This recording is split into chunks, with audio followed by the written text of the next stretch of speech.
Friends, welcome back to my YouTube channel. അപ്പം നമ്മൾ ഇന്ന് ഉച്ചവരെയുള്ളൊരു വീഡിയോ ആയിട്ടാണ് വന്നിരിക്കുന്നത്. അങ്ങനെ രാവിലെ തന്നെ നീറ്റ് മോള് മദ്രസയിലേക്കൊക്കെ പോയി. മോൾക്ക് എക്സാം ആയതുകൊണ്ട് മോള് നേരത്തെ കാലത്തൊക്കെ നീറ്റ് പോയിക്കണേ. അങ്ങനെ ഞാൻ പിന്നെ നേരെ അടുക്കളയിലേക്ക് വന്ന് ഒരു ഗ്ലാസ് കട്ടനൊക്കെ കുടിച്ച്. ഇപ്പോൾ തലേന്ന് തന്നെ അരിയൊക്കെ വെള്ളത്തിലിട്ടിരുന്നു. അപ്പോൾ അതൊക്കെ ഒന്ന് അരച്ച് ഓട്ടടക്കുള്ള മാവൊക്കെ റെഡിയാക്കി വെച്ച്.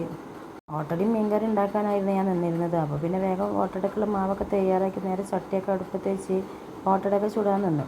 ഓട്ടട മക്കൾക്ക് വലിയ ഇഷ്ടമല്ല, അതുകൊണ്ട് തന്നെ ഞാൻ കുറച്ചേ ഉണ്ടാക്കിയിട്ടുള്ളൂ. അപ്പോൾ അതൊക്കെ കഴിഞ്ഞതിന് ശേഷം പിന്നെ വേഗം മീൻ കറി വെച്ച്. നല്ല അയിലയും ചെമ്മീനൊക്കെ കൊണ്ടുവന്നിരുന്നു. അപ്പോൾ പിന്നെ വേഗം അയില കറി വെച്ച്. അതിൻ്റെ ഇടയിൽ മോൾക്ക് സ്കൂളിൽ കൊണ്ടുപോകാൻ ചോറും ഞാൻ അടുപ്പത്തിട്ടിക്കണ്. ചോറൊക്കെ വെന്തതിന് ശേഷം വേഗം മീനൊക്കെ ഒന്ന് ക്ലീൻ ആക്കിയിരുന്നു. അങ്ങനെ ചെമ്മീൻ ഇതാ നല്ല ക്ലീനാക്കി മസാലയൊക്കെ വരട്ടി വെച്ചിക്കണ്. അപ്പോൾ മോള് പറഞ്ഞു എനിക്ക് സ്കൂളിലേക്ക് ചെമ്മീൻ വേണ്ടമ്മ, എനിക്ക് സോയാബീൻ പൊരിച്ചത് ഉരുളൻകിഴങ്ങും ചമ്മന്തിയും മതി പറഞ്ഞു. അപ്പോൾ അവൾക്കുള്ള ചോറ്റും പാത്രം പിന്നെ വേഗം റെഡിയാക്കി. അങ്ങനെ ചമ്മന്തി പൊരിച്ചതും പിന്നെ സോയാബീൻ ഉരുളൻകിഴങ്ങൊക്കെ അവൾക്ക് വേഗം പാത്രത്തിലാക്കി വെച്ച്. മോന് പിന്നെ വീട്ടിൽ നിന്ന് ചോറ് കൊണ്ടുപോക്കില്ല, അവന് സ്കൂളിൽ നിന്ന് തന്നെയാണ് വാങ്ങൽ.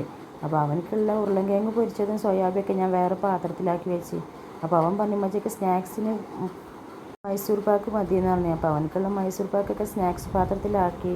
സേർക്കാകയാണ് സാധാരണ കൊണ്ടാക്കാൻ പോക്ക്. അപ്പോൾ ഇന്ന് അവൻ്റെ ഫ്രണ്ട്സുകളുടെ കൂടെയാണ് സ്കൂളിലേക്ക് പോയത്.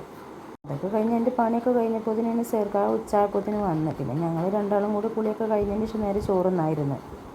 മീൻകറിയും ചമ്മന്തിയും പിന്നെ വഴുതനങ്ങ ഉപ്പേരിയും പപ്പടമൊക്കെ ഉണ്ടായിരുന്നു. അപ്പോൾ അതൊക്കെ കൂട്ടിയിട്ട് ഞങ്ങൾ ചോറൊക്കെ കഴിച്ച് ചിലരൊക്കെ ഒന്ന് ഫ്രണ്ടിലൊക്കെ വന്നിരുന്നു. അപ്പോൾ ഇന്നത്തെ വീഡിയോ ഇത്രയേ ഉള്ളൂ. വീഡിയോ ഇഷ്ടപ്പെട്ടാൽ ലൈക്ക് ചെയ്യുക, ഷെയർ ആൻഡ് സബ്സ്ക്രൈബ് ചെയ്യുക.